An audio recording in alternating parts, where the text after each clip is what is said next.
Last வீடியோல பார்த்தோம் CDN use பண்ணி டேட்டாவை நியர்பை சர்வர்ல இருந்து ஃபாஸ்டா டெலிவரி பண்ணலான்ட்டு.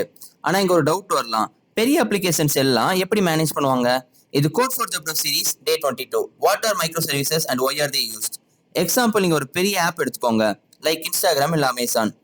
சிங்கிள் சிஸ்டம்ல எல்லாம் இருந்தா மெயின்டைன் பண்ண கஷ்டம், ஸ்கேல் பண்ணவும் இன்னும் கஷ்டம். அதான் டெவலப்பர்ஸ் என்ன பண்ணுவாங்கன்னா அப்ளிகேஷன்ஸை ஸ்மால் சர்வீசஸா ஸ்பிளிட் பண்ணுவாங்க.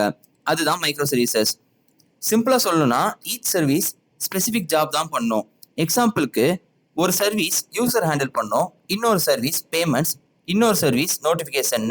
இப்படி ஸ்பிளிட் பண்ணினா மெயின்டைன் பண்ண ஈஸி, ஸ்கேல் பண்ணவும் ஈஸி. பட் சர்வீசஸ்ல ரெண்டு பெரிய ப்ராப்ளம் இருக்கு. எப்படி கம்யூனிகேட் பண்ணுவாங்க, எப்படி டாஸ்க் ஹேண்டில் பண்ணுவாங்க? அதுக்காக தான் கியூஸ் யூஸ் பண்ணுவாங்க. பட் கியூஸ்னா என்ன, எப்படி ஒர்க் ஆகுதுன்னு நாளைக்கு அதை டீட்டெயிலாக பார்ப்போம். இந்த மாதிரி டெவலப்மெண்ட் கான்செப்ட்ஸை கிளியரா தெரிஞ்சுக்கணும்னா கோட் ஃபார் ஜாப் அகாடமி சேனலை ஃபாலோ பண்ணிக்கோங்க. கோட் ஃபார் சொல்ல ரொம்ப சிம்பிள். புரிஞ்சுக்கோங்க, கத்துக்கோங்க, பில்ட் பண்ணுங்க.